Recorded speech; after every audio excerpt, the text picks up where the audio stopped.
Direktorat Tindak Pidana Umum atau Ditipidum Bareskrim Polri berhasil mengungkap jaringan tindak pidana perjudian online atau judol berskala internasional yang beroperasi di sejumlah wilayah Indonesia. Dalam pengungkapan tersebut, Bareskrim Polri menindaklanjuti sejumlah laporan polisi sejak Agustus hingga Desember tahun 2025.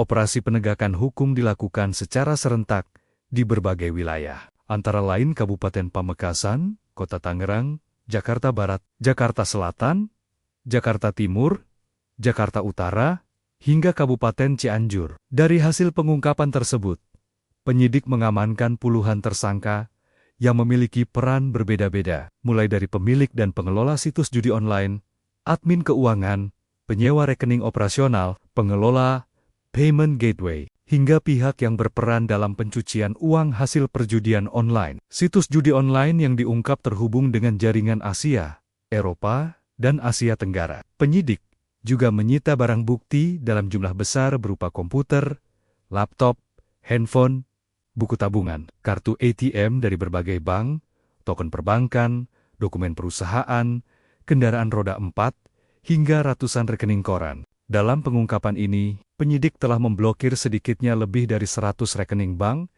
dan masih terus melakukan pengembangan bersama Pusat Pelaporan dan Analisis Transaksi Keuangan atau PPATK dari hasil penyidikan sementara. Jaringan judi online tersebut dalam kurun waktu 1 tahun diketahui memperoleh omzet hingga ratusan miliar rupiah. Direktorat Tindak Pidana Umum atau Ditipidum Bareskrim Polri berhasil mengungkap jaringan tindak pidana perjudian online atau judol berskala internasional yang beroperasi di sejumlah wilayah Indonesia. Dalam pengungkapan tersebut, Bareskrim Polri menindaklanjuti sejumlah laporan polisi sejak Agustus hingga Desember tahun 2025.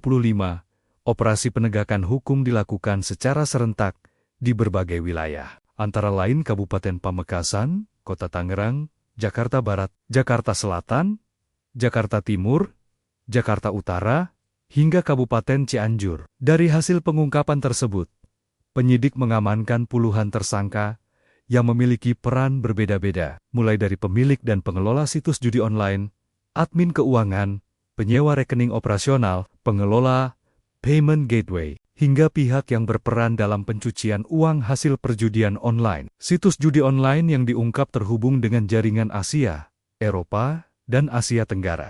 Data tersebut didapatkan pemerintah dari laporan analisis PPATK yang menyatakan ratusan ribu penerima bansos menjadikan dana bansos sebagai modal judi online.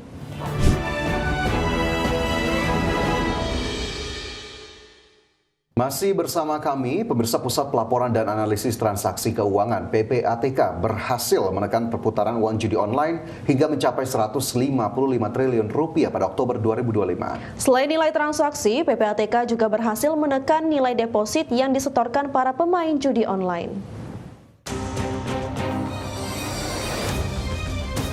Pusat Pelaporan dan Analisis Transaksi Keuangan PPATK mengungkapkan total perputaran uang judi online pada tahun 2025 telah mencapai 155 triliun rupiah.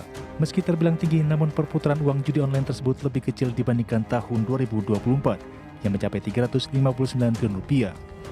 Menurut Kepala PPATK Ivan Yustiavandana, selain nilai transaksi, pihaknya juga berhasil menekan nilai deposit yang disetorkan pada pemain judi online. Hingga Oktober 2025, nilai deposit para pemain judi online berhasil ditekan menjadi 24 triliun rupiah dibandingkan tahun lalu yang mencapai 51 triliun rupiah. Faktanya, per hari ini perputaran dana sudah mencapai 155 triliun. Per hari ini perputaran dana sudah sampai 155 triliun dengan deposit hampir 25 triliun. Dengan deposit itu masukin setoran 25 triliun. Jika ini konstan saja kita bekerja dengan arahan Bapak Menko tentunya, itu tentunya kalau per hari ini 155 triliun, tinggal 2 bulan lagi sampai Desember, itu kita bisa tekan di bawah 359 triliun dibandingkan dengan tahun lalu. Itu bisa kita tekan. Ivan Yustiavandana menegaskan PPATK melalui kerja bersama dengan kementerian lembaga lain akan terus menekan perputaran uang maupun deposit judi online. Mengingat pemberantasan judi online merupakan satu prioritas Presiden Prabowo Subianto di pemerintahan saat ini.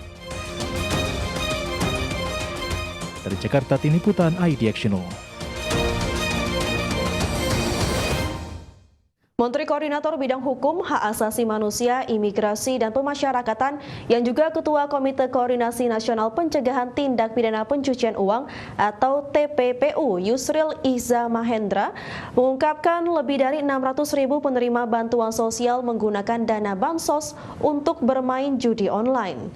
Data tersebut didapatkan pemerintah dari laporan analisis PPATK yang menyatakan ratusan ribu penerima bansos menjadikan dana bansos sebagai modal judi online.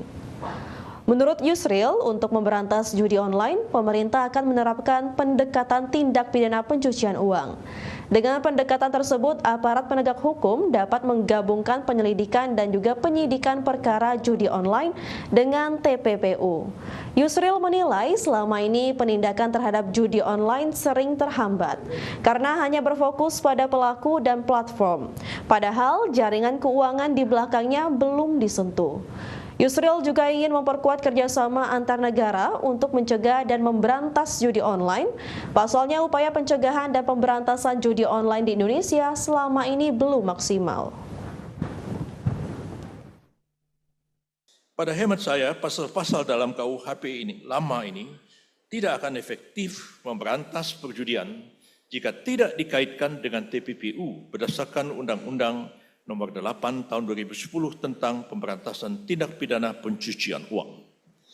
Aparat penegak hukum, dalam hal ini polisi, dapat menggabungkan penyelidikan dan penyidikan terhadap siapa saja yang terlibat dalam perjudian online dengan sekaligus penyidik TPPU-nya. Ya, sebelumnya pemirsa, dalam forum APEC Leader Meeting di Korea Selatan beberapa waktu lalu, Presiden Prabowo Subianto menyatakan Indonesia telah kehilangan sekitar 8 miliar dolar Amerika atau sekitar 134 triliun setiap tahun akibat judi online. Prabowo menyoroti pentingnya kerjasama internasional melalui APEC dalam menekan kejahatan lintas batas seperti penyelundupan, korupsi, perdagangan narkotika, dan perjudian daring yang merugikan ekonomi nasional. We also see that we need cooperation on transnational crime because we are suffering a lot from illegal smuggling, from corruption, from narcotics smuggling. This is endangering our youth, and also online gambling is very, very serious. It's calculated that we're losing about $8 billion a year just by the outflow from online gambling. Pemirsa, KPK resmi menetapkan Gubernur Riau Abdul Wahid sebagai tersangka kasus korupsi pemerasan. KPK menyebut uang hasil pemerasan digunakan untuk perjalanan ke luar negeri. Gubernur Riau Abdul Wahid resmi ditetapkan sebagai tersangka oleh KPK dalam kasus korupsi pemerasan modus jatah preman dari anggaran proyek infrastruktur tahun 2025.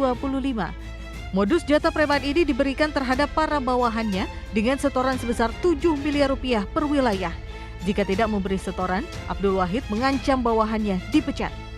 Abdul Wahid disebut terbukti menerima 3 kali setoran atau fee pada Juni 2025 hingga November 2025. Total uang yang diterima Gubernur Riau melalui orang kepercayaannya mencapai 4,05 miliar rupiah. Deputi Penindakan dan Eksekusi KPK Asep Guntur Rahayu menyebut uang hasil pemerasan terkait pemerasan digunakan untuk perjalanan ke luar negeri. Jadi uang itu dikumpulkan tadi di saudara DAN ini. Uang-uang itu kumpulan DAN. Jadi kalau ada perlu kegiatan apa, DAN inilah yang nanti menyiapkan gitu. Salah satunya yang kita monitor itu adalah untuk perjalanan ke London, kemudian perjalanan ke Brazil, kemudian juga ada informasi akan perjalanan ke Malaysia. Tapi itu kan keburu ditangkap gitu ya, seperti itu. Selain Gubernur Riau Abdul Wahid, dalam perkara ini KPK juga menetapkan Kepala Dinas PUPR PKPP Muhammad Arif Setiawan dan tenaga ahli Gubernur Riau Dani M. Nur Salam sebagai tersangka. Jakarta, Tim Liputan IDX Channel.